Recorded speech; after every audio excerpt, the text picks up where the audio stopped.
Hello everyone, ఈరోజైతే ఆవకాయ పచ్చడి అయితే పెట్టేసాము. ఇంకా పక్క గిన్నె కొలతలతోనే ఆవకాయ పచ్చడి అయితే పెట్టుకుందాం అన్నమాట. ఇలా కేజీ లెక్క అయితే మనకు ఉప్పు ఎంత కారం ఎంత వేయాలో అర్థం కాదు. అయితే ఇలా గిన్నె కొలతో అయితే పెట్టేసుకుందాము. చాలా అంటే చాలా బాగా వచ్చింది. ఒక గిన్నె అయితే తీసేసుకొని ఇంకా గిన్నెలో అయితే ఆవకాయలు అయితే మొత్తము ఇలా మొత్తం ఫుల్గా వేసేసుకొని అయితే వేసుకున్నాను. చూడండి, ఈ గిన్నెతో అయితే 5 గిన్నెలు అయితే వేసుకున్నాను. 5 గిన్నెలు అయితే వేసుకున్నాను అన్నమాట. ఇంకా ఆవకాయ అయితే మనము ప్రతి సంవత్సరం అయితే పెట్టుకుంటాం కదా. ఇంకా సంవత్సరం మొత్తం నిల్వ ఉండేటట్టు అయితే మంచిగా టిప్స్తో అయితే కొన్ని టిప్స్ అయితే చెప్తాను నేను. ఆ విధంగా అయితే చేసుకోండి. అసలు తడి లేకుండా నీళ్ళ చుక్క అయితే ఎక్కడ లేకుండా అయితే చూసుకోవాలి ఫస్ట్ మనకు. ఇంకోటి ఉప్పు అయితే కల్లుప్పు ఎండబెట్టుకొని మిక్సీ పౌడర్ చేసుకొని కల్లుప్పు అయితే వేసుకోండి. ఇంకోటి అయితే మనం నూనె మెయిన్ అయితే మనకు ఆయిల్ అయితే పల్లి నూనె నువ్వుల నూనెతో అయితే చేసుకోండి. ఇంకా ఇలా 5 గిన్నెలు అయితే వేసుకున్నాను కదా. ఒక గిన్నె అయితే అదే గిన్నెతో ఇంకా ఆయిల్ అయితే పోసుకొని ఒక స్పూన్ అయితే పసుపు అనేది వేసుకొని ఇంకా ఇది మొత్తం కలుపుకోవాలన్నమాట. కలిపేసుకొని పక్కనైతే పెట్టేసుకుందాము. ఇంకా ఇలా మనం చట్నీ వేసుకుంటే వర్షాకాలంలో అయితే చాలా అంటే చాలా పనికి వస్తుంది అనమాట. వేడివేడి అన్నంలో నెయ్యి వేసుకొని తింటే ఇంకా అప్పుడప్పుడు ఇంట్లో కర్రీస్ లేనప్పుడు కూడా ఇలా ఆవకాయ పచ్చడి అయితే వేసుకొని తింటాము. అసలు మా ఇంట్లో కర్రీస్ ఉండని ఉండకపోని ఏ కర్రీస్ ఉన్నా సరే 365 డేస్ ఆవకాయ తిన్నామన్నా తింటారు మా పిల్లలు అయితే ఎంతో ఇష్టంగా. ఇంకా ఈరోజైతే నేను ఇలా ఆవకాయ అయితే పెడుతున్నాను. మొన్న విలేజ్కి వెళ్ళినప్పుడు ఆవకాయ తీసేసుకున్నాను. ఇంకా ఆవకాయలో అయితే మనము ఒక ఇంచు మందంగా కండ ఉండేటట్టు అయితే చూసుకోండి. ఇదైతే నారది చిన్న ఆవకాయ అన్నమాట. ఇంకా కారం పొడి అయితే మనకు ఆవకాయలో సరిపడంత కారం పొడి వేసుకొని మీరు పట్టించిన కారం పొడి అయినా సరే, లేదంటే ఆవకాయకు సపరేట్ దొరుకుతుంది, అదైనా సరే అనమాట. ఇంకా ఒక గిన్నె అయితే వేసుకున్నాను. ఆ గిన్నెతో పాటు ఇంకొకటి సగం కాకుండా ఇంకొంచెం తక్కువ అయితే వేసుకున్నాను. ఇది పట్టించింది కాబట్టి కొద్దిగా కారం అయితే ఉంది.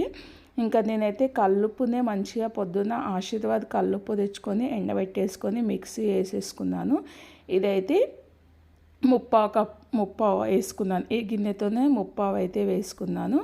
ఇంకా దీంట్లో అయితే ఆవపొడి ఇది 200 గ్రామ్స్ అన్నమాట. ఆవపొడి 150 గ్రామ్స్ అయితే వేసుకున్నాను. చూడండి, 200 గ్రామ్స్లో 150 ఆవపొడి కూడా వేసుకున్నాను. అయితే నేనైతే ఇంకా అప్పుడప్పుడే అనుకుందాం అన్నమాట చట్నీ చేయాలనేసి. ఇంకా ఇంట్లో జీలకర్ర ఆవాలు ఇవన్నీ ఇలా పౌడర్స్ అయితే ఉన్నాయి. ఇంకా పౌడర్స్ అయితే వేసుకున్నాను. ఇంకా జీలకర్ర ఇదొకటి జీలకర్ర పౌడర్ అయితే 100 గ్రామ్స్ ఉంది. 100 గ్రామ్స్ అయితే మొత్తం వేసుకున్నాము. అలాగే మెంతి పౌడరు 100 గ్రామ్స్ ఉంటే 80 గ్రామ్స్ మెంతి పౌడర్ అయితే వేసుకున్నాము. ఇలా పక్కా మెజర్మెంట్తో అయితే వేసుకోండి. టేస్ట్ అయితే చాలా అంటే చాలా బాగుంటుంది. మీరు మనస్ఫూర్తిగా భక్తితో చేసుకుంటే, కొందరు నేను పెడుతున్నాను కదా ఖరాబ్ అయిపోతుంది నా వల్ల కాదు అని అనుకుంటే కాదండి. ఎంతో ఇష్టంగా భక్తితో పెట్టండి. చాలా అంటే చాలా బాగా వస్తుంది. టేస్ట్ అయితే సూపర్ వస్తుంది అనమాట. ఏదైనా మనం చేస్తేనే కదా తెలుస్తుంది.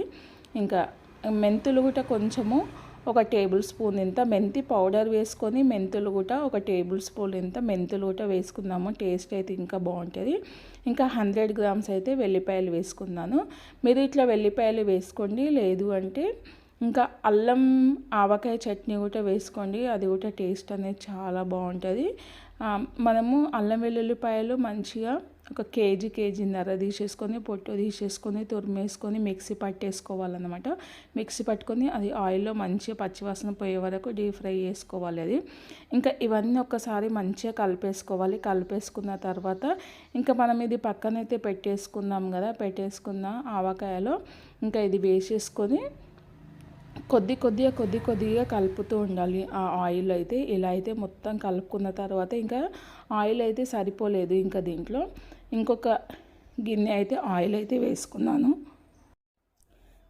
ఇదిగో చూడండి, అంటే మీకు వీడియోలో కలర్ అయితే ఇలా కనిపిస్తుంది, అలా ఏముండదండి. రెడ్ కలర్ ఉంది వీడియోలో, కొంచెం అలా కనిపిస్తుంది. ఇంకో గిన్నె ఆయిల్ అయితే వేసుకున్నాను. నాకైతే మొత్తము ఈ ఒక గిన్నె కేజీ ఆయిల్ అయితే పట్టింది. ఇంకో బకెట్లో అయితే కొద్దిగంత అడుగుపాటు అయితే ఒక 100 to 150 గ్రామ్స్ అయితే ఆయిల్ వేసేసుకొని ఇంకా బకెట్లో మొత్తము ఇలా వేసేసుకుందన్నమాట ఆవకాయ. మరి ఫస్ట్ టైం నా వీడియో చూస్తున్నా ప్లీజ్ లైక్ చేయండి, సబ్స్క్రైబ్ చేయండి, కామెంట్ చేయండి.